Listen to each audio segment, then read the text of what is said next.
Okay. Well, it's a real honor and a pleasure to introduce Dr. Eduardo Marbán, who's a friend and a long-term colleague of the last more than 30 years, longer than either of us, I think, want to think about. Eduardo is originally from Cuba, came to the United States, and was in the MD PhD program at Yale. It's interesting, his first paper at Yale, the first paper he published was on measuring calcium in contracting heart cells. And it was done with the Chen brothers, Roger, who won the Nobel Prize, and Richard, who was his PhD mentor. He then did his residency and cardiology fellowship at Hopkins, eventually became the chief of cardiology at Hopkins. And Hopkins has this magnetic draw to people. They almost never leave, but he was a renegade. And it didn't surprise a lot of us because we knew that when he picked up and left and went to Cedars-Sinai. And at that time, Cedars-Sinai was a very good hospital, the hospital of the stars, as they say. But he made it into like a #1 cardiology place by running the whole operation, cardiology, cardiac surgery, the research and everything. And the rest is history. So I'm going to leave the intro at that and leave it to Dr. Marbán to discuss discovery arc from cell therapy to novel RNA drugs. Eduardo. Thank you, Rick, for that kind introduction, and thank you, Leandro, for the invitation. I should note that Leandro was one of our stellar fellows, and we're super proud of how well his career has gone at Montefiore.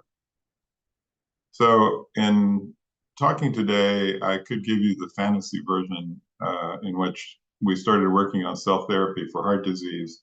And through predictable and iterative steps, we ended up creating new RNA drugs for a lot of intractable diseases, some of which ostensibly have nothing to do with the heart.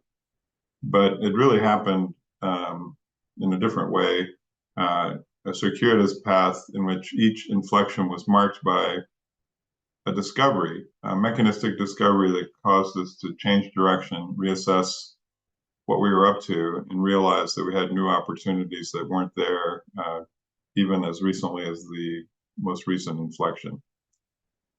So the story begins at Johns Hopkins a couple of decades ago when I first started creating a cell product that's now called deramiocel. We gave it a process-derived name, cardiosphere-derived cells. So these are basically cardiac stromal progenitor cells. They fulfill the criteria for being progenitor cells insofar as they're multipotent and have some stem cell-like characteristics, but they don't work that way. The central panel shows that basically the way they work is by— Sorry, Dr. Marbán, can you hear me? Yes. So I wonder if you have a speaker room, place your microphone, turn off the speaker. We hear it, your conversation. Okay. Yeah, thank you for letting me know that. Is that any better? Can you try now? Let's see. That's okay. There's no echo now. Yeah. Anyone else who has their mic or a speaker, please. Okay. Let me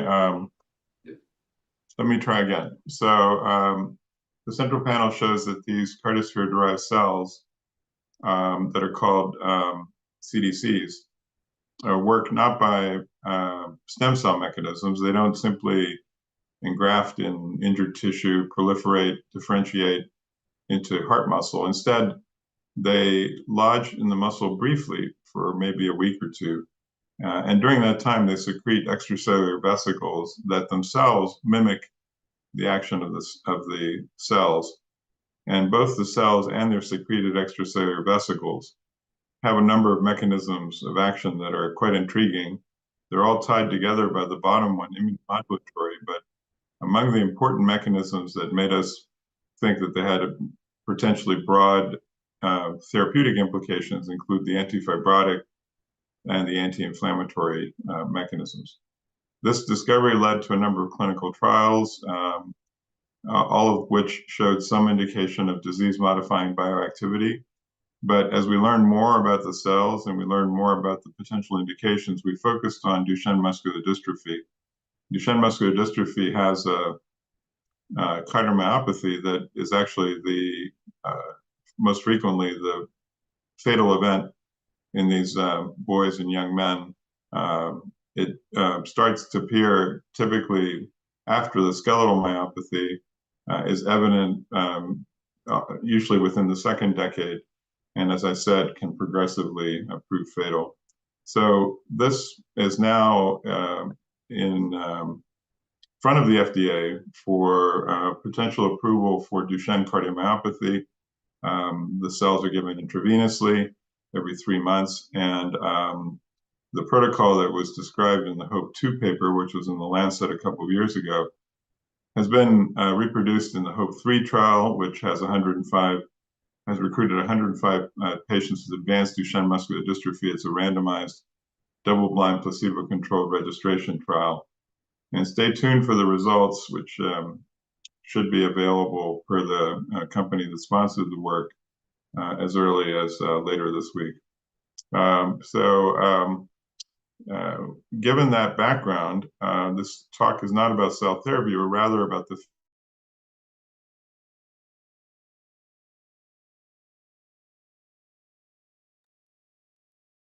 once you recognize the actual mechanism of action, you can then focus in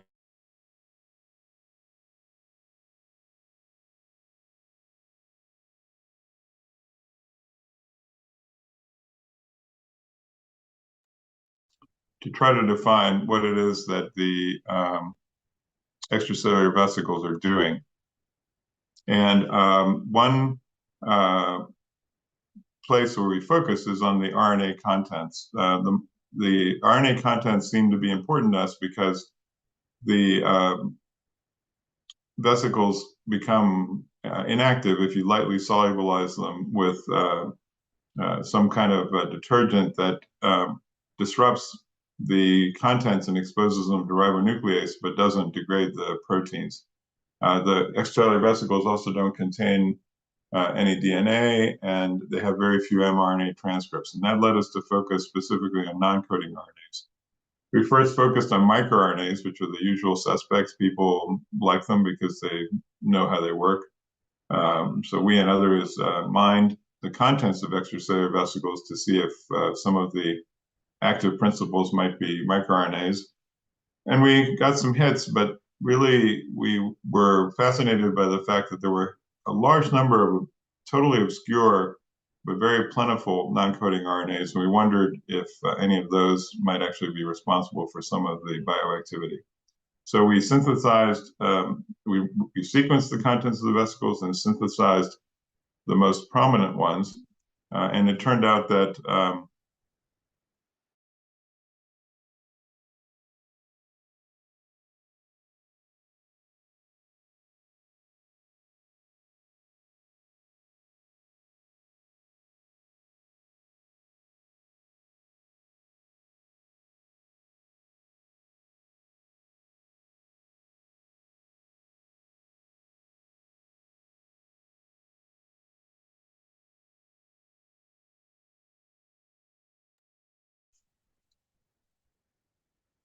so in that context, we found that several other things that we didn't suspect and we knew nothing about, including this pale green area here, which represents yRNAs, had members which stuck out like a sore thumb. And the single most prominent non-coding RNA within the inventory of RNAs in these vesicles was something we ended up calling extracellular vesicle fragment Y fragment 1, or EVYF1. And EVYF1 is a perfect homologue to the first 56 nucleotides of the human yRNA4 gene.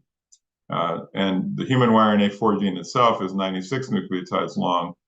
EVYF1 was a the perfect homolog to the first 56. The initial read had a sequencing error, which introduced an extra T, but upon resequencing, it was really a perfect reproduction of the first 56, 5' 56 nucleotides. So we wondered what this was. The whole yRNA itself is a bit mysterious. There's 4 yRNA genes in the human genome and about 30 or 35 pseudogenes. No one is quite sure of what they're doing. There's some presumption that they're involved in DNA replication, but the clinicians in the audience will recognize yRNAs as being the partners for Rho and La ribonucleoprotein autoantigens in lupus. In any case, EVYF1 lacks both the Rho and the La binding sites, so we had no idea how this thing might work or if it had any bioactivity at all. So we made it by solid phase synthesis. One advantage of RNA, small RNAs like this, is you can just use a machine to make a perfect copy.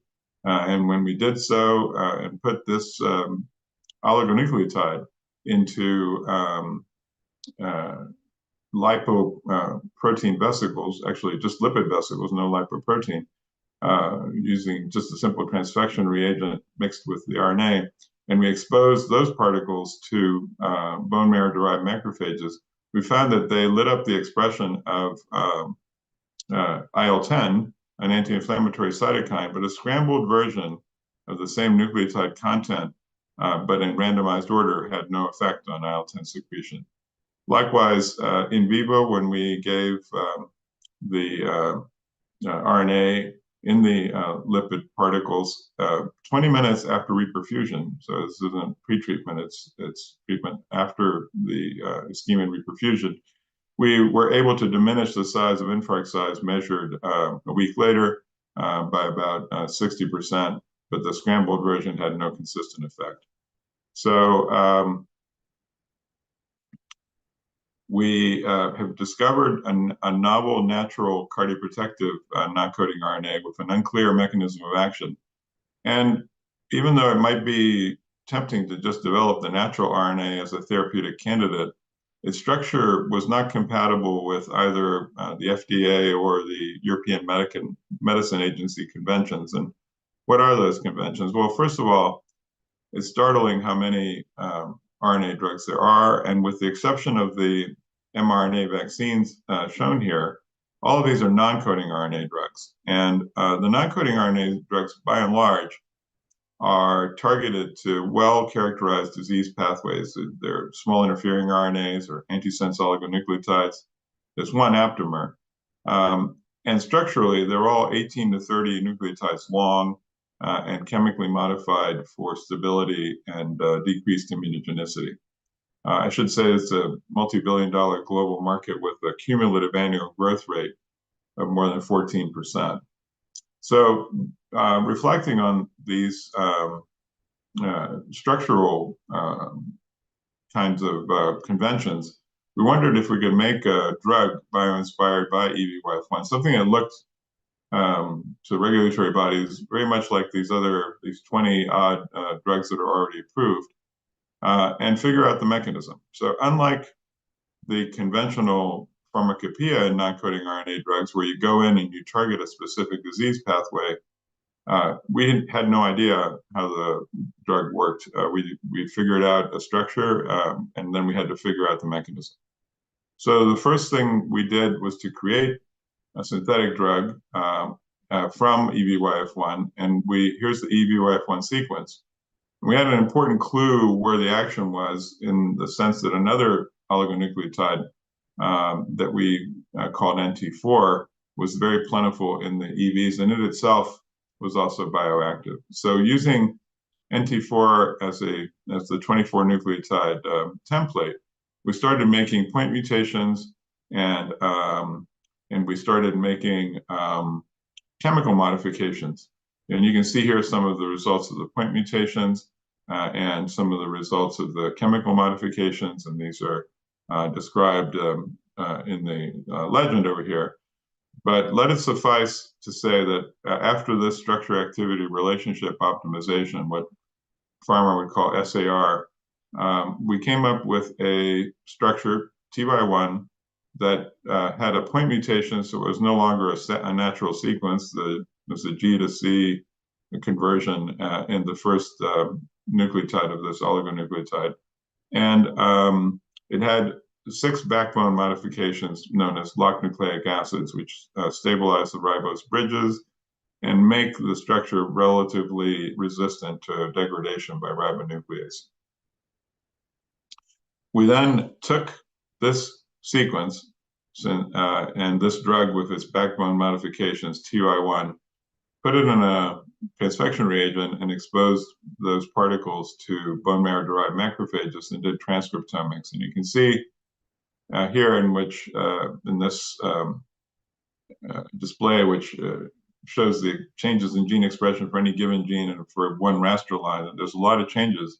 When we look at gene ontology analysis to see which pathways are altered, you can see that the single greatest pathway with alteration is the DNA damage response, but there are many other things here involving macrophages and DNA. So we went and we went about trying to find out what was going on, how was TY1 inducing these changes. We worked on RNA protein interactions for about 18 months and found some hits going along the presumption that this might be a ribonucleoprotein RNA interaction. And we got warm, but nothing held up to rigorous scrutiny. So we then resorted to RNA pull down with 2 methods, bait capture and probe-based capture, with the presumption that maybe this was an RNA interaction. And indeed, we got a hit with a molecule called TREX1 as a potential partner. And TREX1 was not something we were familiar with, but it turns out to be a super interesting exonuclease that's known as 3' DNA exonuclease. So TREX1 is an acronym for that. And what was interesting about TREX1 was both the fact that if you have loss of function mutations in TREX1, you get monogenic lupus, and loss of function of TREX1 has also been associated with several other autoimmune and inflammatory diseases. But also, when you look at TREX1, it's the gatekeeper for activation of innate immunity and the pathway involved in triggering innate immunity with CGAS, STING, which then turns on interferon signaling. What happens is that TREX1 normally degrades cytosolic DNA, which you'll appreciate is not something that the cell likes. The cell is uncomfortable with DNA in the cytosol. Primordially, this was probably attributed to a viral particle, and TREX1 indeed originated in unicellular organisms and has persisted since then. In mammalian cells, the presumption is that some kind of stress, possibly due to reactive oxygen species or other undefined disease processes, causes DNA damage, and that DNA damage leads to cytosolic DNA accumulation, which could parenthetically come from either the mitochondrial DNA or from the nucleus. TREX1 can normally degrade that DNA and prevent CGAS and STING, but when the accumulation of cytosolic DNA is so intense that it overwhelms the enzymatic capacity of TREX1, then you get activation of CGAS and STING. Gas and STING can be activated by other pathways, but this is one way of serving as a gatekeeper for activation of gas and STING. And basically, once interferon signaling starts and inflammatory cytokines are secreted, there's a danger signal to the entire body. And all of you who have suffered from bacterial infections, severe bacterial infections or severe viral infections can tell how it feels to have circulating interferons due to activation of innate immunity. So we conjectured that a compound that would increase TREX1 activity, we had no idea at the time whether it would increase or decrease or do nothing. We just knew that there was an RNA-RNA interaction, but we conjectured that a compound that increased TREX1 activity would have broad disease-modifying bioactivity. And indeed, when we put TREX1 onto bone marrow macrophages, you can see on this right-hand panel, the expression, the message levels, the mRNA levels of TREX1 increased about fourfold. A scrambled version of TRY1 with the same nucleotide content, but in randomized order, had no effect. And we narrowed down the effect to an interaction with the 5' untranslated region of the TREX1 gene.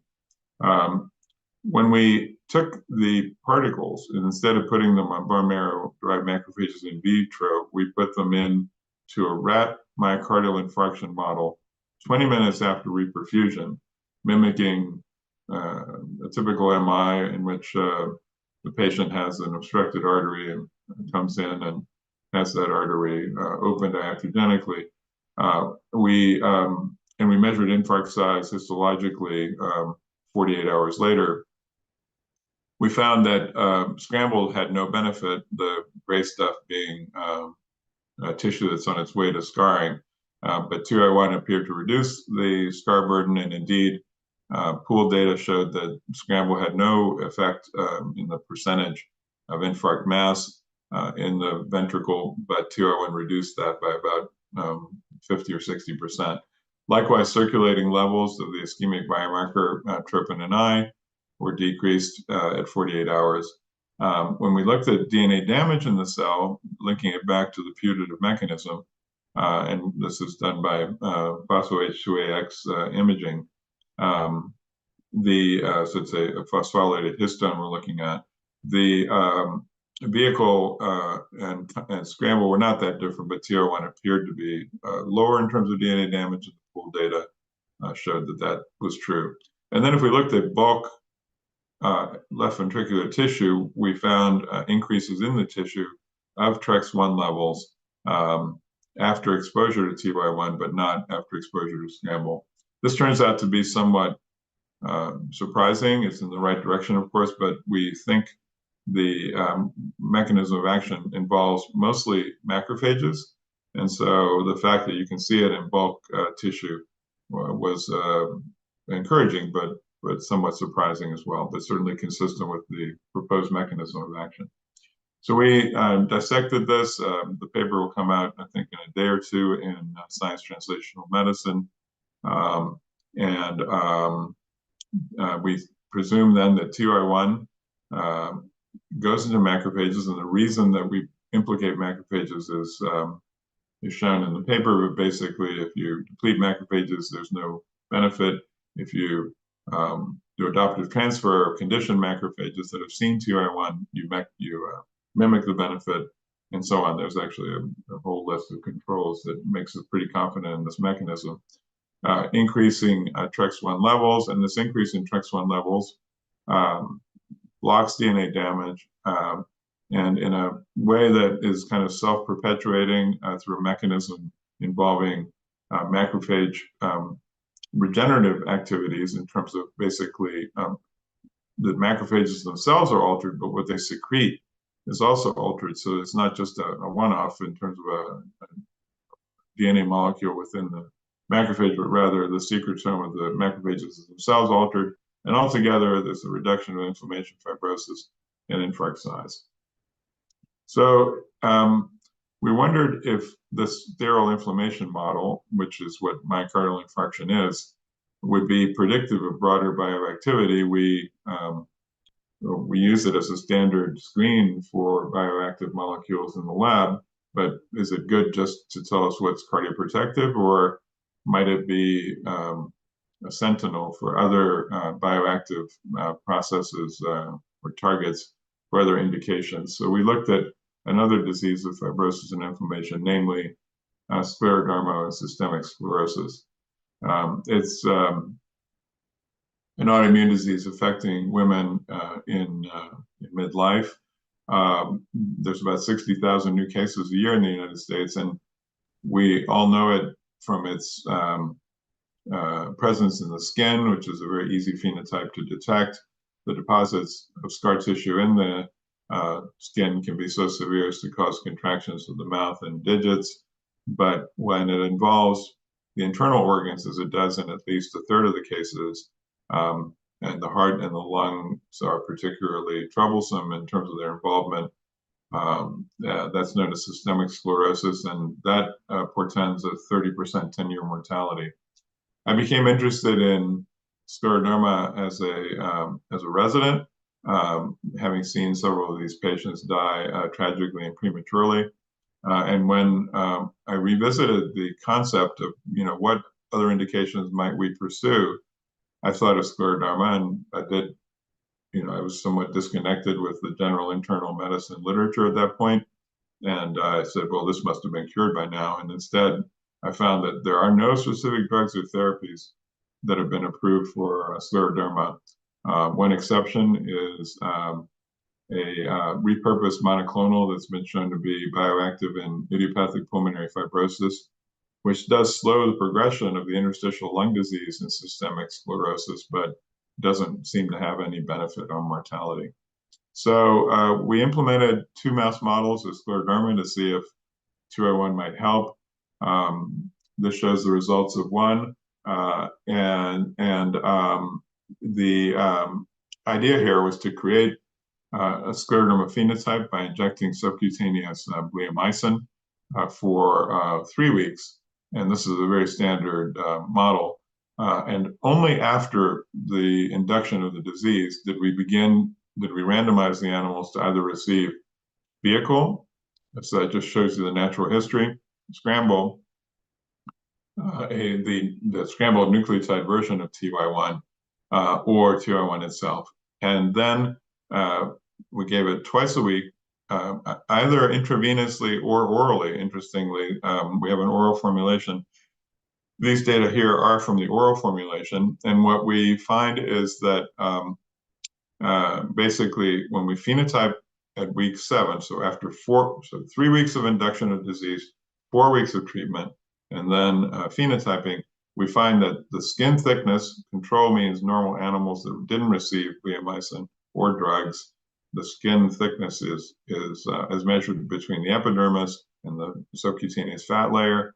It's pretty thin. Vehicle shows a marked thickening of the dermis. Likewise, in scramble, no benefit whatsoever. But 201 appears to revert the dermal thickness back to normal levels, and in fact, this is evident in the pooled data. More exciting for us as cardiologists, when we look at a Mason's trichrome stain of the heart, which produces a brick red appearance for the normal heart and blue-gray deposits for fibrosis, we find that the fibrosis is not apparently altered by scramble, but is largely dissolved by TY1. And in fact, the pooled data confirm the lack of bioactivity of the scramble, but the bioactivity of the 201 itself. And as I said, these data were confirmed in another model of scleroderma, the thin-skin TSK1 genetic mouse model, as well as in human macrophages and human fibroblasts from scleroderma patients. So let me just reflect for a minute on how this work that I've described differs from the conventional non-coding RNA drug development paradigm. In that paradigm, we start knowing a disease process. For example, here, how transthyretin accumulation can lead to amyloidosis.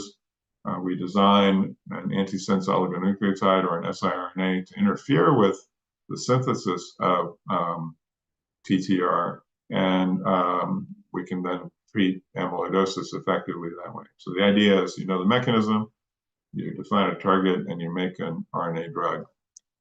We do it differently. We use a discovery-based paradigm in which we start with therapeutic cells that secrete extracellular vesicles. We mine the extracellular vesicle cargo to identify natural but obscure non-coding RNAs. We test those for bioactivity. And the ones that seem intriguing, we use to create bio-inspired chemical entities, which we call Xomers. That's a new drug class. And only then do the Xomers undergo mechanistic investigation. So an RNA candidate leads to a synthetic RNA.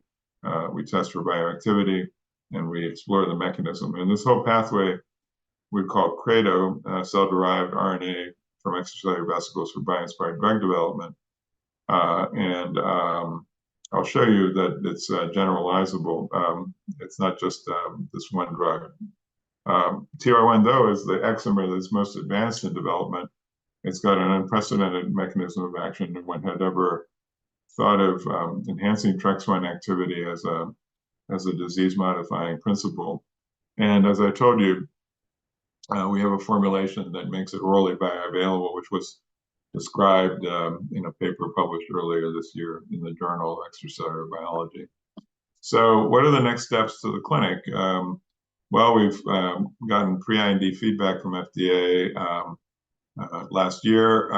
They fully accepted the efficacy data, but asked us to redo all the toxicology studies, which we had presented to them, homegrown toxicology studies under GLP standards with GMP grade drug, and those studies are underway with a view to us being able to file an IND by this time next year for sure, and with first in human studies to follow.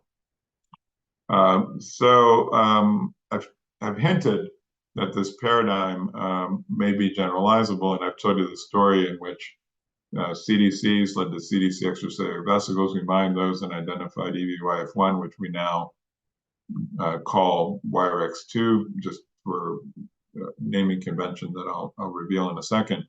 But that created 2I1.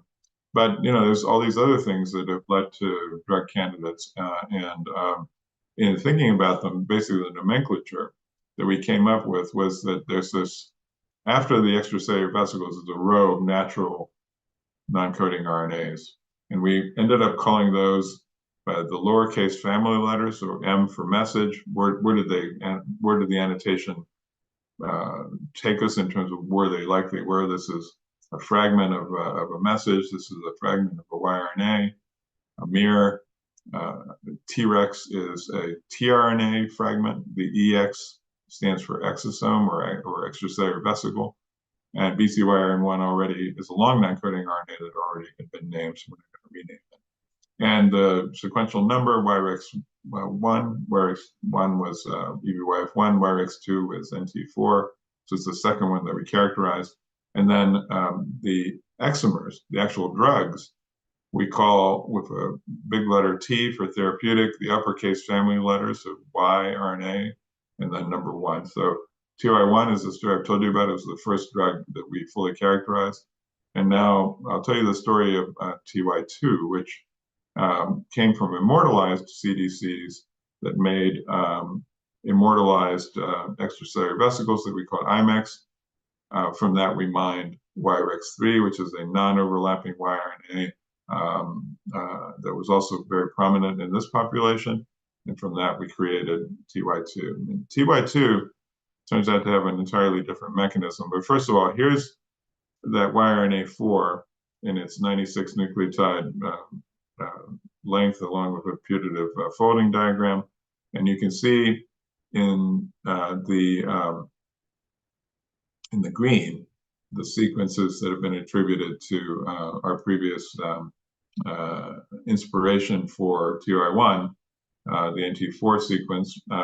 But here in red is where this new thing is, the WireX3. And WireX3 we've characterized fully in this paper that appeared last year in the European Heart Journal. We find that it works in a very interesting way. Basically, it's totally different mechanism and a totally novel mechanism again. It inhibits the activity of protein interacting with C kinase 1 or PIC1, which then through a series of events eventually leads to enhanced macrophage efferocytosis as the central therapeutic principle. So it basically creates avid Pac-Man out of macrophages that we thought would clear dead cells in tissue and promote tissue repair. So we used WireX3 as bioinspiration. We went through a structure activity screening process to create the TI2 therapeutic candidate. This is what the SAR looked like. And what ended up being is, again, a point mutation of the natural sequence, and also with six locked nucleic acid residues in the sequence to stabilize it and make it RNase resistant. So when reflecting on the mechanism of action of the compound, this increased macrophage apherocytosis, we wondered if it might be useful in arrhythmogenic cardiomyopathy. And arrhythmogenic cardiomyopathy, as many of you will recognize, is a monogenic disorder that involves one of several genes that are involved in cell-cell junctions and desmosomes. These are genes like plakophilin and desmoglein. There's no disease-modifying treatment. You can put in an ICD and shock the patients out of the arrhythmias. You can prescribe less exercise, but there's nothing you can do that alters the natural course of the disease in terms of drug therapy. The problem is that they accumulate fibrofatty interstitial deposits, which leads to conduction block arrhythmias and, in severe cases, dilated cardiomyopathy and heart failure. And basically, the mechanism summarized here appears to be that somehow, and I'm not sure how this happens, but the desmosomal defects lead to inflammation and fibrofatty deposits. Macrophages try to clear those, but are overwhelmed. So we reasoned that if TY2 upregulated macrophage efferocytosis, perhaps it would be more effective in tissue clearance. So as I said, that was the inspiring hypothesis. We then implemented a model of ACM it's a transgenic model in DSG2 mutant mice. This mimics a human disease mutation, which is quite aggressive in the desmoglein-2 gene. And basically, we started with animals at 4 weeks of age, when the phenotype is already evident. They have ventricular dilation and inducible arrhythmias. Here is the echocardiogram, and here are the pooled data for left ventricular ejection fraction at the beginning of the study, in other words, at 4 weeks of age. And by then you can see that the ejection fraction is already in the 50s, and a normal mouse ejection fraction is about 70 or greater. So at that point, we randomized the animals to receive either vehicle, this is given intravenously twice a week in this case, vehicle, in which case the natural history revealed a progressive decline of ejection fraction over the following 6 weeks, or TY2, which led to a restoration of ejection fraction, not all the way back to normal, but trending very close to normal. When we looked at the tricuspid annular excursion as an indicator of diastolic function, we found that it was improved by TY2. Electrocardiographically, in the basic EKG, there was an abbreviation of the QT duration by TY2, and the corrective QT was even more evidently affected. But when we induced ventricular arrhythmias in these mice, we found them to be almost uniformly inducible in the absence of TY2. But after TY2, there was a marked decrease in inducibility. The significance level in these data was not yet significant, but we've subsequently done more experiments and found it to be a consistent and significant reduction. This is as yet unpublished data. So TY2 is an Xmer. It's bio-inspired by another non-overlapping yRNA4 fragment. It's also cardioprotective, but has a totally different mechanism of action, which is, again, novel. The mechanism of action suggests there might be utility in diseases marked by interstitial junk, for lack of a better word. It's also orally bioavailable. I haven't shown you those data, but we have demonstrated that. And we're entering the regulatory pathway with TY2 with a view to pre-IND and IND, and we're developing it, in this case, for the ACM indication. I'm not going to tell you about the other branches of the tree that have already evolved, but we, just to mention the generalizability, extracellular vesicles made from induced pluripotent stem cells have led to the recognition of an endogenous interesting sequence, MREX1, which is cardioprotective, and we're using it as by inspiration for a new class of drugs. Told you about TY2.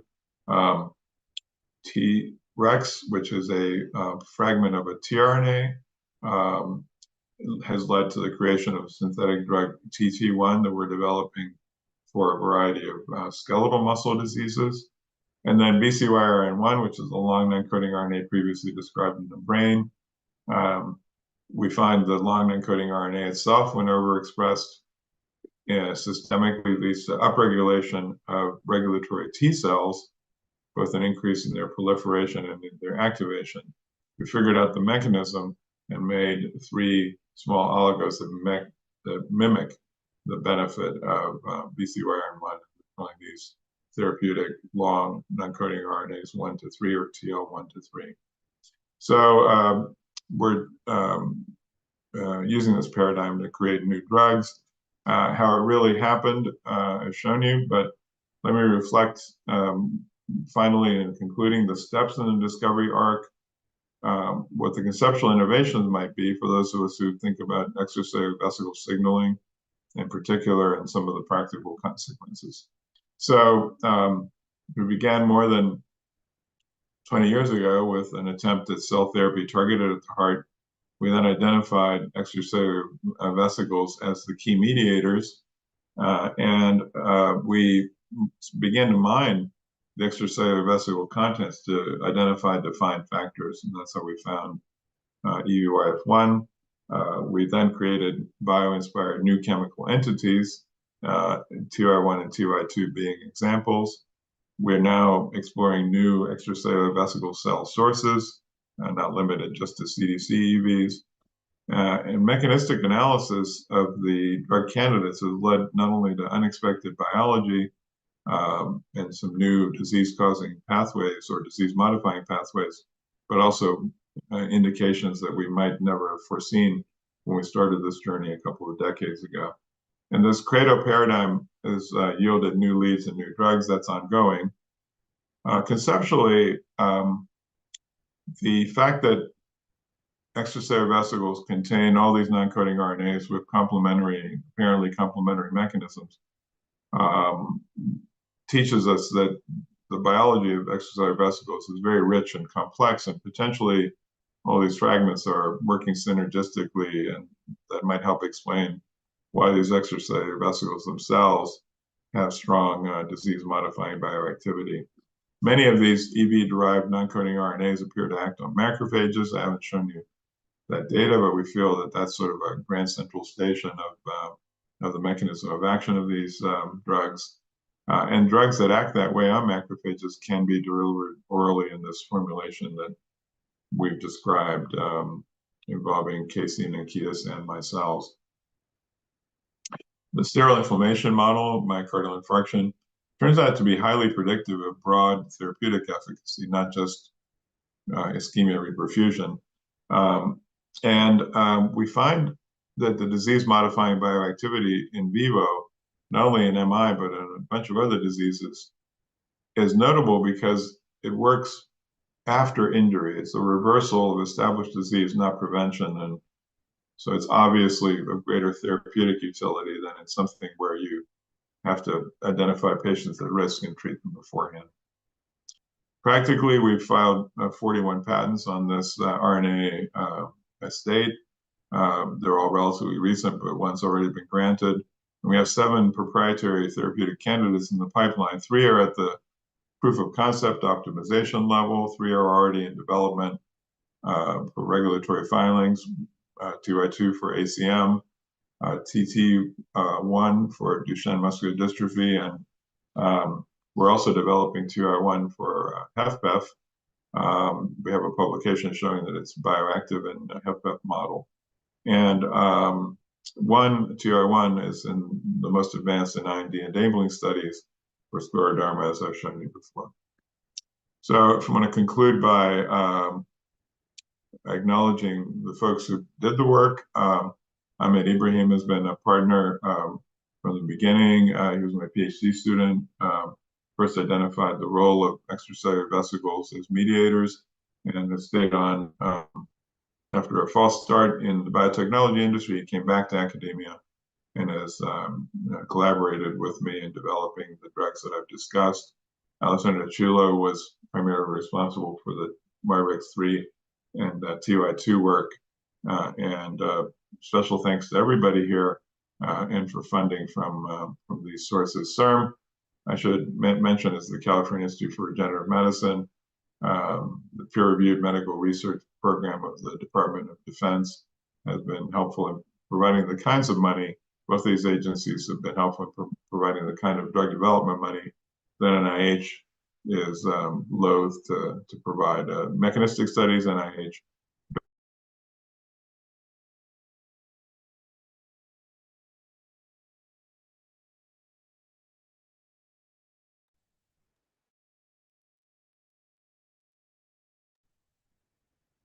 Thank you, Eduardo.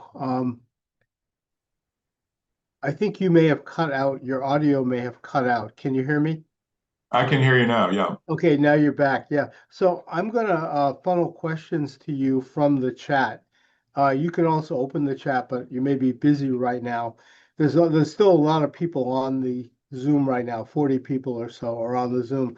Let me start by asking you, how does the first long non-coding RNA that you talked about work in the macrophages? How do they signal to reduce infarct size?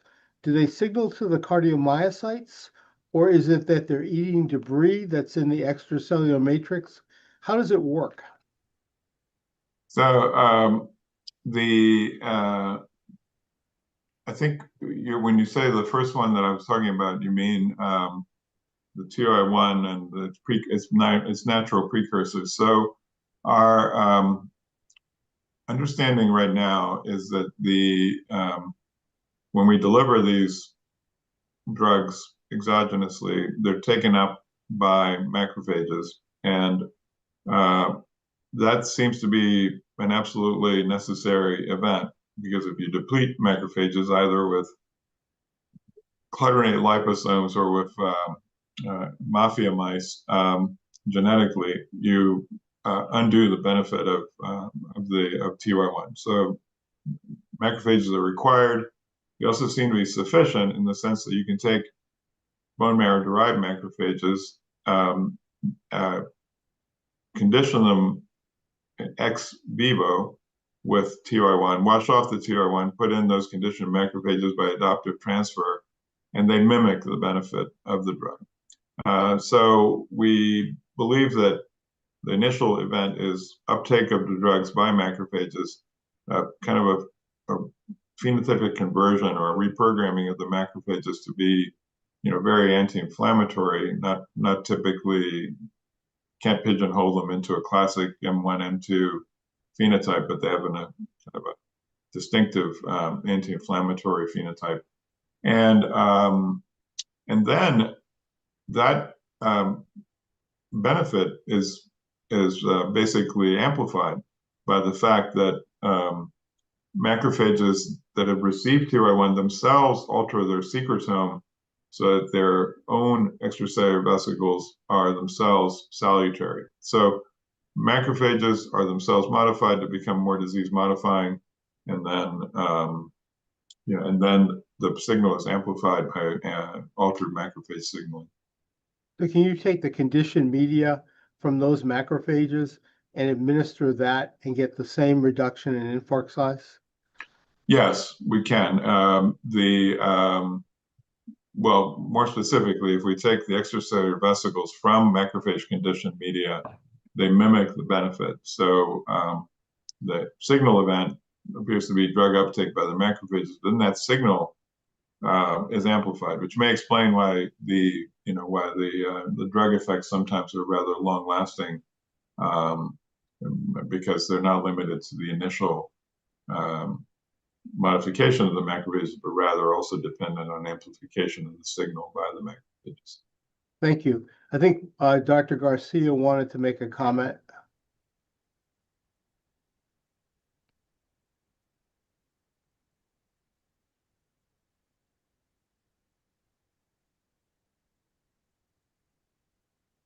Mario, your audio may not be on right now.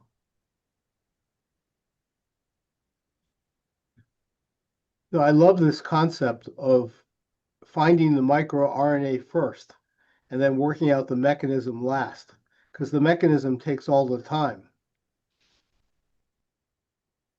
Yeah, we now have gotten pretty good at picking out non-coding RNAs we like and doing the SAR and the finding a candidate.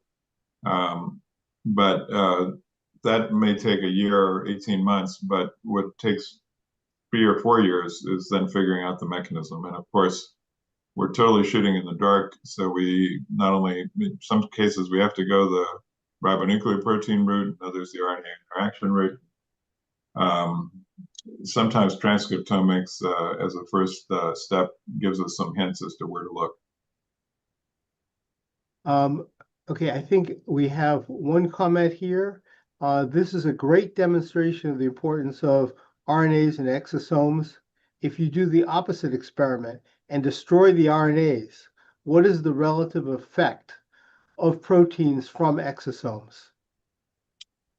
Yeah, good question. So we've done that by lightly solubilizing the population of EVs just enough to expose the contents to RNase, but not to degrade the proteins.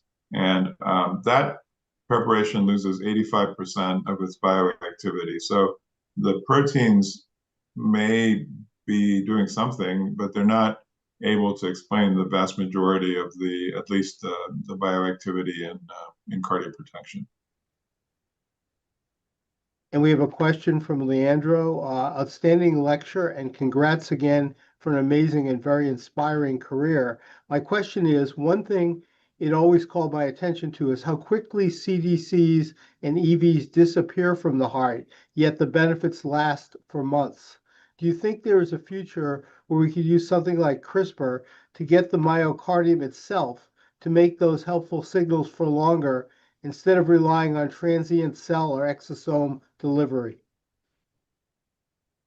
Yeah, that's a great point, Leandro. I mean, in general, if we were to, in a very general sense, if we were to understand mechanisms of drug action and be able genetically to edit the responsible pathway, we could, in principle, make a permanent modification that's disease altering. And of course, this is the pathway that's being used with PCSK9 and other elements in the cholesterol and triglyceride biosynthesis pathways. So the natural progression there has been interesting, right? Small molecules, monoclonals, and then siRNAs or ASOs, and then finally gene editing. The problem with gene editing, of course, is in a disease like myocardial infarction, you might want to mitigate a pathway for a while, but you don't want to, necessarily block that pathway forever.